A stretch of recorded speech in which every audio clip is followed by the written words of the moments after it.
ভারতীয় জ্যোতিষশাস্ত্রের এই ক্লাসে আমরা অ্যানিমেশনের মাধ্যমে শিখব জন্মকুণ্ডলী বা বার্থ চার্ট কি। আমরা শিখব অ্যাপ্লাইড জ্যোতিষ বার্থ চার্ট কেন গোলাকার হয়ে থাকে এবং কিভাবে এটিকে পড়তে হয়। প্রথমে আমরা শিখব জন্মকুণ্ডলী কিভাবে তৈরি করা হয়।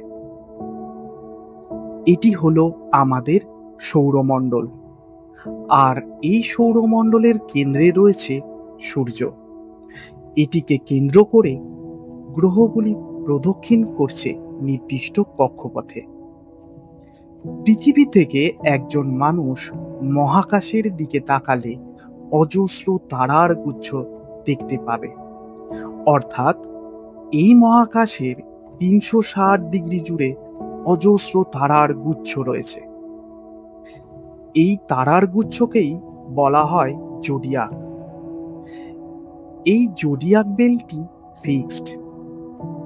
এখন পৃথিবীকে কেন্দ্র করে এই ৩৬০ ডিগ্রিকে ১২টি সমান ভাগে ভাগ করা যাক, অর্থাৎ এক একটি ভাগ ৩০ ডিগ্রি, আর এই ভাগগুলি হলো এক একটি রাশি।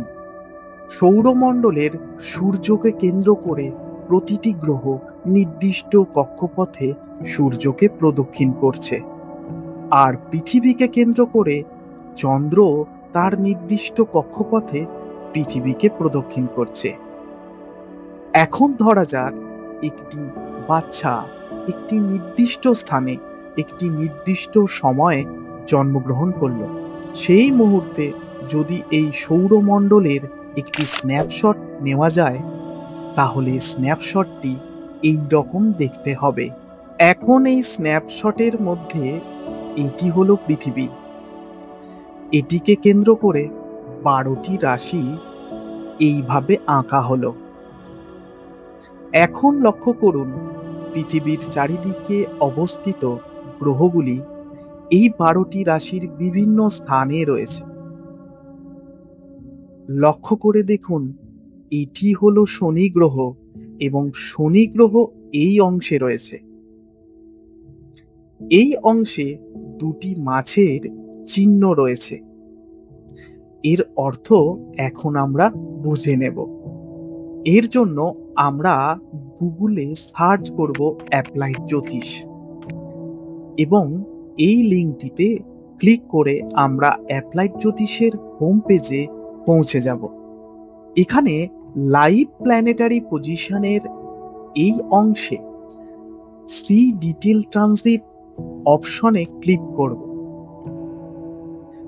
আমরা একটি নির্দিষ্ট সময়ে মহাকাশে প্ল্যানেটারি পজিশন বা অ্যাপ্লাইড জ্যোতিষ বৃত্তাকার কুণ্ডলী দেখতে পাচ্ছি। এখানে বৃত্তাকার কুণ্ডলী নেওয়ার মূল উদ্দেশ্য হলো শিক্ষার্থীরা যাতে সৌরমণ্ডলের গ্রহের অবস্থানের সঙ্গে জন্মকুণ্ডলীর সামঞ্জস্য খুঁজে পায়। এতে শিক্ষার্থীর কাছে জন্মছক পড়তে এবং বুঝতে অনেক সুবিধা হবে। এই কারণের জন্যই অ্যাপ্লাইড জ্যোতিষের জন্মকুণ্ডলীটি বৃত্তাকার, এবং এই বৃত্তের মাঝখানে হলো পৃথিবী, যেটি আমরা এই স্ন্যাপশটের ১২টি ভাগের সঙ্গে তুলনা করলেই বুঝতে পারবো। এখন অ্যাপ্লাইড জ্যোতিষের এই বৃত্তাকার জন্মকুণ্ডলীটি লক্ষ্য করুন। এখানে বাইরের পরিসীমা বরাবর এই হলুদ রঙের অংশটি হলো নক্ষত্রমণ্ডল। এখানে সর্বমোট ৩৬০ ডিগ্রিতে ২৭টি নক্ষত্র রয়েছে। এই নক্ষত্রের বিষয়টি আমরা অ্যাপ্লাইড জ্যোতিষের নক্ষত্র ক্লাসে বিস্তারে আলোচনা করেছি।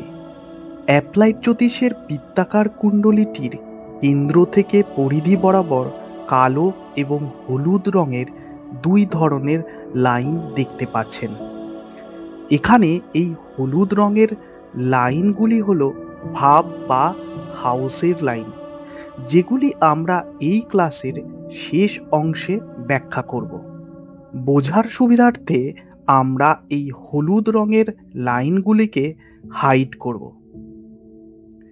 এই সম্পূর্ণ চক্রটিতে ৩৬০ ডিগ্রিতে সর্বমোট 12টি ভাগে ভাগ করা হয়েছে। এখন প্রতিটি ভাগে একটি করে চিহ্ন রয়েছে। এখন লক্ষ্য করুন পূর্বে নেওয়া সৌরমণ্ডলের স্ন্যাপশট এবং অ্যাপ্লাইড জ্যোতিষের জন্মকুণ্ডলিতে গ্রহের অবস্থান একই। শিক্ষার্থীদের বোঝানোর জন্য এই প্ল্যানেটারি পজিশনটি 28শে অক্টোবর 2025 সালের কলকাতা শহরের সাপেক্ষে রাত 9:34:17 একটি কুণ্ডলী নেওয়া হয়েছে এবং এই একই কুণ্ডলী অনুযায়ী সৌরমণ্ডলের 3D মডেলটি প্রস্তুত করা হয়েছে। স্ন্যাপশটটি লক্ষ্য করলে দেখতে পাবেন 12টি ভাগে এক একটি চিহ্ন রয়েছে। এই চিহ্নগুলি হলো এক একটি রাশি। অ্যাপ্লাইড জ্যোতিষ কুণ্ডলীও লক্ষ্য করলে দেখতে পাবেন একই ধরনের চিহ্ন রয়েছে। এই এক একটি চিহ্ন বা রাশিগুলির নাম আমরা এবার পরপর শিখব। প্রথমে যে চিহ্নটি রয়েছে সেটি ভেড়ার মতো দেখতে। এটির নাম হলো মেষ রাশি এবং এর ইংরেজি নাম এইরিস। দ্বিতীয় যে চিহ্নটি রয়েছে সেটি ষাঁড়ের মতো দেখতে। এটির নাম বৃষ রাশি, ইংরেজি নাম টরাস। তৃতীয় যে টুইন বা যমজ চিহ্নটি রয়েছে এটির বাংলা নাম মিথুন রাশি, ইংরেজি নাম জেমিনি। চতুর্থ রাশির নাম কর্কট, এটি কাঁকড়ার মতো দেখতে এবং ইংরেজি নাম ক্যান্সার। পঞ্চমে যে রাশিটি রয়েছে সেটি সিংহের মতো দেখতে এবং এর নাম সিংহ রাশি, ইংরেজি নাম লিও। ষষ্ঠে অবস্থিত চিহ্নটি একটি কুমারীর, এটির নাম কন্যা রাশি, এটির ইংরেজি নাম ভার্গ। সপ্তমের রাশিটি তুলা যন্ত্র বা দাঁড়িপাল্লার মতো দেখতে, এটির নাম তুলা রাশি, ইংরেজি নাম লিব্রা। অষ্টম ভাগের চিহ্নটি বিছের মতো দেখতে, এর বাংলা নাম বৃশ্চিক রাশি, ইংরেজি নাম স্করপিও। নবমে ধনুকের মতো দেখতে ধনু রাশি, ইংরেজি নাম স্যাজিটেরিয়াস। দশম রাশিটি হলো মকর রাশি, এর ইংরেজি নাম ক্যাপ্রিকন, এটির চিহ্ন সমুদ্র ছাগল। একাদশে যে রাশি চিহ্নটি সেটি একটি কলসের, এর নাম কুম্ভ রাশি, এর ইংরেজি নাম অ্যাকিউরিয়াস। এবং 12 বা অন্তিম চিহ্নটি হলো দুটি মাছের, এটির নাম মীন রাশি, ইংরেজি নাম পাইসিস। স্ন্যাপশটটি লক্ষ্য করুন, দেখবেন পৃথিবীকে কেন্দ্র করে যে 12টি রাশি রয়েছে তার নির্দিষ্ট অংশে এক বা একাধিক গ্রহগুলি পড়েছে। অ্যাপ্লাইড জ্যোতিষ কুণ্ডলিতে একইভাবে নির্দিষ্ট রাশিতে গ্রহগুলির অবস্থান দেখতে পাবেন। এখানে এসে বলতে স্যাটার্ন অর্থাৎ শনি গ্রহকে বোঝানো হয়েছে এবং এই কুণ্ডলিতে শনি মীন রাশিতে রয়েছে। এমো বলতে মুন অর্থাৎ চন্দ্র গ্রহ, যেটি ধনু রাশিতে রয়েছে। এমি এর অর্থ হল মার্কারি অর্থাৎ বুধ গ্রহ, যেটি বৃশ্চিক রাশিতে রয়েছে।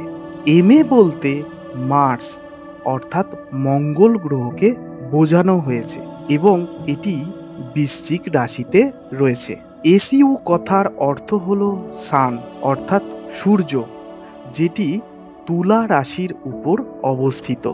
ভিই বলতে ভেনাস, যার বাংলা নাম শুক্র গ্রহ, এটি কন্যা রাশিতে পড়েছে।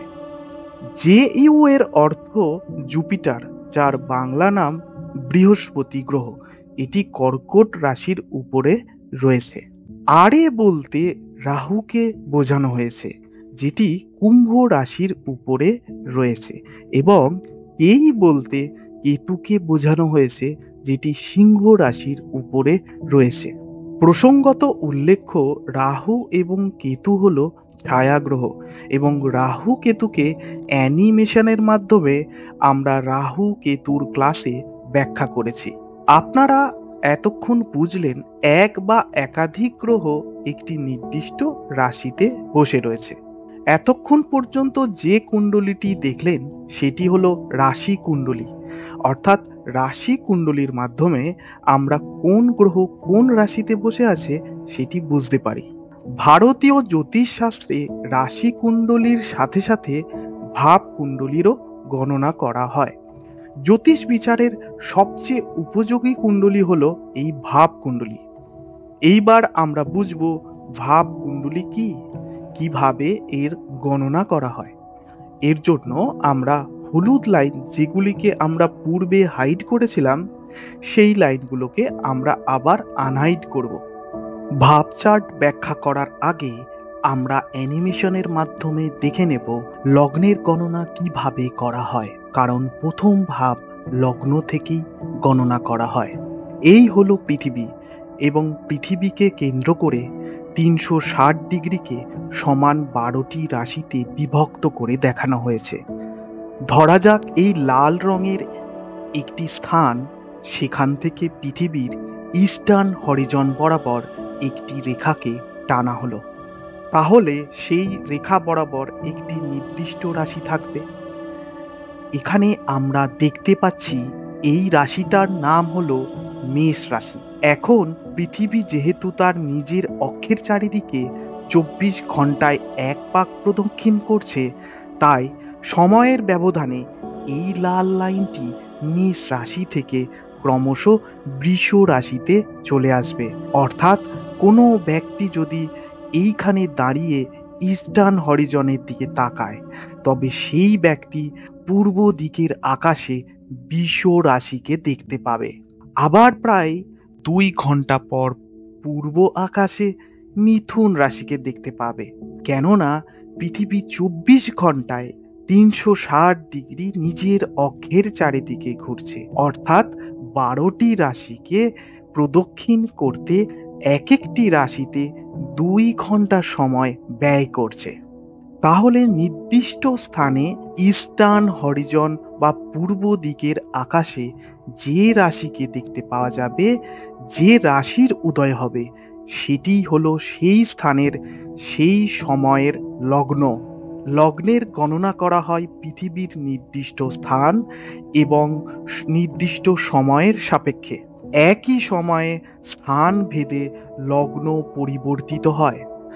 লগ্ন বা রাইজিং সাইন সম্পর্কে অ্যানিমেশনের মাধ্যমে অ্যাপ্লাইড জ্যোতিষের লগ্নের ক্লাসে বিস্তারে ব্যাখ্যা করা হয়েছে। এখন অ্যাপ্লাইড জ্যোতিষ কুণ্ডলীটি লক্ষ্য করুন। এখানে এএসসি কথার অর্থ হলো অ্যাসেন্ডেন্ট, যার বাংলা অর্থ হলো লগ্ন। এই যে হলুদ লাইনটি দেখতে পাচ্ছেন, এটি হলো প্রথম হাউসের সূচনা বা লগ্নের লাইন। এই রকম ভাবে পরপর সমগ্র 360 ডিগ্রিতে 12টি ভাগে ভাগ করা হয়েছে। এখন প্রত্যেকটি ভাগকে 1 থেকে শুরু করে 12 নাম্বার দেওয়া হয়েছে। এই ভাগগুলি হলো 12টি হাউস বা 12টি ভাব। প্রথম ভাব শুরু হচ্ছে লগ্নের ডিগ্রি বা এই হলুদ লাইনটা থেকে এবং শেষ হচ্ছে পরবর্তী হলুদ লাইনটিতে। দ্বিতীয় ভাব শুরু হচ্ছে এই প্রথম ভাবের শেষ বিন্দু থেকে এবং শেষ হচ্ছে পরের হলুদ লাইনে। এইভাবে 12তম ভাবের শেষ বিন্দুটি হলো লগ্নের ডিগ্রি বা এই হলুদ লাইনটি। পূর্বেই আমরা আলোচনা করেছি অ্যাপ্লাইড জ্যোতিষ কুণ্ডলীর রাশিচক্রে কোন গ্রহ কোন রাশির উপরে বসে রয়েছে। এখন আমরা বুঝব ভাবচক্রে, অর্থাৎ এই হলুদ রঙের ভাগগুলির মধ্যে কোন ভাবে কোন গ্রহ বসে রয়েছে। এটি হলো প্রথম ভাব বা ফার্স্ট হাউস। এখানে এই যে ইউ কথার অর্থ বৃহস্পতি গ্রহ, অর্থাৎ বৃহস্পতি গ্রহ ফার্স্ট হাউসে বসে রয়েছে। এই কুণ্ডলিতে দ্বিতীয় ভাব অর্থাৎ এই স্থানে কোনো গ্রহের উপস্থিতি নেই।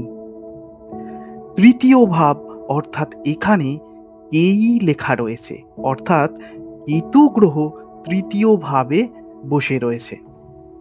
চতুর্থ ভাবে সূর্য এবং শুক্র গ্রহ বসে রয়েছে। আবার পঞ্চম ভাবে মঙ্গল এবং বুধ গ্রহ বসে রয়েছে। সপ্তম ভাবে চন্দ্র বসে রয়েছে এবং নবম ভাবে শনি এবং তার সাথে রাহু বসে রয়েছে। বাকি ভাবগুলোতে কোনো গ্রহ বসে নেই। এখানে লক্ষ্য করে দেখুন, এই হলুদ রঙের ভাবগুলি কিন্তু ইকুয়াল নয়, অর্থাৎ এই হলুদ রঙের ভাবগুলির প্রত্যেকটাই 30 ডিগ্রি নয়, কোনোটা 30 ডিগ্রির কম, আবার কোনোটা 30 ডিগ্রির বেশি। এর কারণ হলো অ্যাপ্লাইড জ্যোতিষ কুণ্ডলিতে প্লাসিডাস হাউস সিস্টেম ব্যবহার করা হয়েছে। এই প্লাসিডাস হাউস সিস্টেমটি ভাব পদ্ধতির ক্লাসে আমরা ব্যাখ্যা করেছি।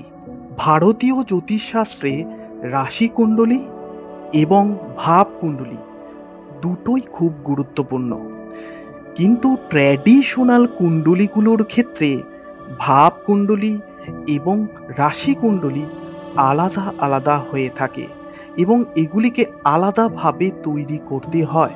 অ্যাপ্লাইড জ্যোতিষ কুণ্ডলীর বিশেষত্বই হলো একটি কুণ্ডলীতেই রাশি কুণ্ডলী এবং ভাব কুণ্ডলী একই সাথে দেখতে পাবেন।